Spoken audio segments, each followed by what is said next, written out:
Hello বন্ধুরা, আবারও welcome তোমাদের সবাইকে আমার চ্যানেলে। তো আজকে আমি নিয়ে চলে এসেছি তোমাদের জন্য একটা দারুণ ভিডিও, যেটা কিনা তোমাদের জন্য খুবই ইন্টারেস্টিং হতে চলেছে। আজকে আমি করাবো ম্যাথের পার্সেন্টেজে যে একটা চ্যাপ্টার আছে, সেই চ্যাপ্টারের অঙ্কগুলো আমি করাবো। যেই ধরনের অঙ্কগুলো কিন্তু পরীক্ষায় বারবার আসে, ঠিক আছে? ওই ধরনের অঙ্কগুলো আমি তোমাদেরকে করিয়ে দেবো এবং খুব অল্প সময়ের মধ্যে তোমরা যাতে করতে পারো, তার জন্য আমি খুবই শর্টকাট পদ্ধতি তোমাদেরকে করিয়ে দেবো। তো চলো শুরু করি আজকের ভিডিওর প্রথম প্রশ্ন। এবং অবশ্যই তোমরা যারা আমার চ্যানেলে নতুন, তোমরা চ্যানেলটিকে সাবস্ক্রাইব করে ভিডিওটি দেখতে থাকো। প্রথম প্রশ্ন কি বলছে? 15% বৃদ্ধির ফলে একটি সংখ্যার বৃদ্ধি হয় 60, তাই তো? বলছে প্রকৃত সংখ্যাটি কত? আমরা দেখে বুঝতেই পারছি 15% বৃদ্ধি হয়েছে, তো সংখ্যাটা বেড়েছে 60। তো আমরা অটোমেটিক আমরা বুঝতেই পারছি যে 15% মানে 60, এটা আমরা দেখেই বুঝতে পারছি, তাই না? 15% মানে 60 আমরা এটা বুঝতে পারছি। তাহলে আমরা ঐকিক নিয়মে কি করব? এক মানে কত? 60/15, তাহলে 100% মানে সংখ্যাটা আমি যদি 100% বের করি, তাহলে তো আমার সংখ্যাটা বেরিয়ে যাবে, তাই না?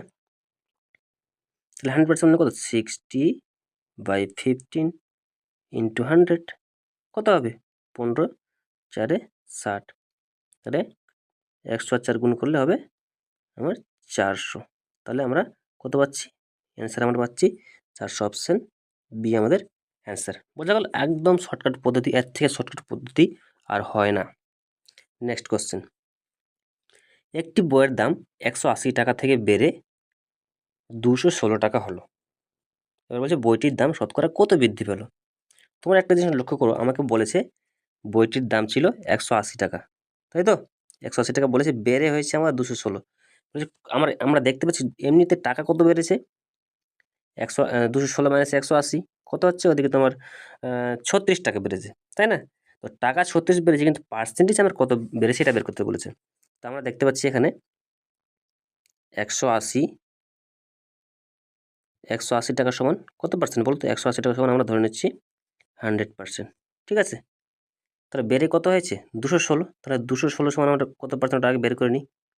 তাহলে 100 গুণ কত? 216/180, তাই না? তাহলে 0 0 কেটে দিলাম। তাহলে এবার 3 দিয়ে কাটি, 3 দিয়ে 18 কাটলে 6 হয়, 3 7 21, 3 2 6, আর 6 দিয়ে আর 72 গেলে 6 12 72। তাহলে এবার কি করব? 12 আর 100, 12 আর 10 গুণ, তাই না? তাহলে কত হলো? 120, 120%। 216 সমান আমরা কত পাচ্ছি? 216 সমান আমরা পাচ্ছি 120%, তাই না? 180 ছিল আমার 100%, তাহলে 216 আমি পাচ্ছি 120%। তাহলে কত বেড়েছে? 20% বেড়েছে, তাই না? 100 থেকে 120 হয়ে গেছে, তার মানে কি কত? 20% বেড়েছে। তাহলে অ্যান্সার হবে আমার 20%। বোঝা গেল? Next question. পরীক্ষায় 5 নম্বর 30%। এক ছাত্র 190 পেয়ে 35 নম্বরের জন্য ফেল করেছে। একটা রিয়েলাইজ করো তোমরা যে 35 নম্বরের জন্য ফেল করেছে, তার মানে আর 35 নম্বর পেলে পাস করবে। 190 পেয়েছে ও, আর 35 নম্বরের জন্য ফেল করে, তাহলে 5 নম্বর কত আমরা এখানে বুঝতে পারছি? 190 প্লাস 35, তাই না? তাহলে কত? 190 আর 35 হচ্ছে তোমার 225। তাহলে 5 নম্বর হচ্ছে আমার 225। তো 5 নম্বর আমার পার্সেন্টেজ কত বলে দিয়েছে? 36%। দেখো 36% বলে দিয়েছে। তারপরে আমরা বুঝতেই পারছি যে দেখে 36% সমান 225, আমরা এটা বুঝতে পারছি। এটা দেখে বুঝতে পারছি। তার মানে বলেছে পরীক্ষায় মোট নম্বর কত, তাই তো? তার মানে আমাকে কি 100% বের করলেই আমি পেয়ে যাব পরীক্ষায় মোট নম্বর। তাহলে 225 গুণ 100 বাই কত? 36, এটাই তো? তাহলে কি হবে? কত দিয়ে কাটবো? 4 দিয়ে কাটছি, 4 9 36, আর 4 25 100, ঠিক আছে? এবার 9 দিয়ে 225 কাটলে কত হয়? 9 25 225। তাহলে এই 25 আর 25 গুণ করতে হবে আমাকে। 25 25 কত? 625, তাই না? 25 25 হয় আমার 625। তাহলে অ্যান্সার কত হবে আমার? 625, অপশন এ। টোটাল আমার নাম্বার হচ্ছে 625। ক্লিয়ার? নেক্সট কোশ্চেন কি বলছে? Next question. এক ব্যক্তির বেতন প্রথমে 20% বেড়ে পরে আবার 20% কমে গেল। মোটের উপর কত পরিবর্তন হলো? ঠিক আছে, এটার একটা সূত্র আছে যেটা মনে রাখবে তোমরা, x plus y plus x y by 100। Clear? এই সূত্রটা একদম মনে রাখবে, এই সূত্র থেকে অঙ্কটা হয়ে যাবে। তো কী বলেছে, এক্সের জায়গায় প্রথমে বসাবো, 20% কী হয়েছে, বেড়েছে, তার মানে একটা 20% বেড়েছে, মানে প্লাস দিব। আর বলছে পরে কিন্তু 20% কমে গেছে, তার মানে -20 দিব। ঠিক আছে, তারপর বলছে এক্স ওয়াই, তাই তো? এখানে আমরা চিহ্নটা পরে দিচ্ছি, এক্সের মান কি, +20। ঠিক আছে, এক্সের মান হচ্ছে আমার +20, আর ওয়াইয়ের মান হচ্ছে, এটা কিন্তু গুণ হবে, গুণ হচ্ছে -20 বাই 100, তাই তো? তাহলে প্লাস মাইনাস কি, এখানে মাইনাস হয়ে যাবে, তাই না? তাহলে এই 20 কেটে গেল, এই শূন্য, এই দুটো শূন্য কেটে গেল, 2 দিয়ে 4, তাহলে প্লাস মাইনাসে -4 পড়ে থাকছে আমার, তাহলে -4। ঠিক আছে, 4%, এটা হবে আমার অ্যান্সার। মাইনাস এসছে ওই জন্য হ্রাস হবে, যদি প্লাস আসতো তাহলে আমার বৃদ্ধি হবে।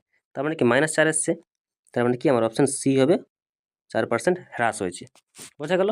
এই সূত্রটা একদম তোমরা অ্যাপ্লাই করে দেবে, একদম অঙ্ক অটোমেটিক হয়ে যাবে। ঠিক আছে, নেক্সট কোশ্চেন এবং লাস্ট কোশ্চেন বলছে, এক ব্যক্তি কোন এক দ্রব্য 25% লাভে 350 টাকায় বিক্রি করলো।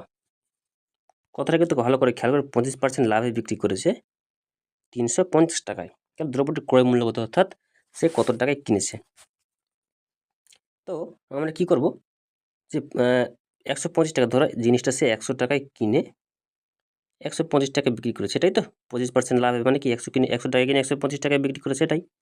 তাহলে আমরা 125 মানে কি আমরা বুঝতে পারছি, এখানে 125 মানে 350, তাহলে আমরা এখান থেকে বুঝতে পারছি 125%, 125% সমান কি কত আছে, 350। এটা তো 25% লাভে বিক্রি করেছে, ওই জন্য 125% সমান 350 দেখতে পাচ্ছি। তাহলে ক্রয় মূল্য মানে 100%, 100% সমান কত হবে তাহলে, 350 গুণ 100/125, এটাই তো? তাহলে কি হবে, 25 দিয়ে কাটছি, 25 4 100, আর 25 পাচ্ছে 125। ঠিক আছে, এবার 5 দিয়ে 35কে কাটলে 5 7 35, 70 সেটা কত, 28, আমার 280। তাহলে আমার 100% সমান আমি পাচ্ছি আমার 280, তাই না? তাহলে ক্রয় মূল্য আমার কত, 280, ওটাই তো বের করতে বলেছে 100%। অ্যান্সার হচ্ছে আমার অপশান বি, 280। ওকে, তো আজকের ভিডিও এই পর্যন্ত, এবং ভিডিওটি ভালো লাগলে অবশ্যই লাইক করবে, শেয়ার করবে এবং চ্যানেলটিকে সাবস্ক্রাইব করবে। ধন্যবাদ।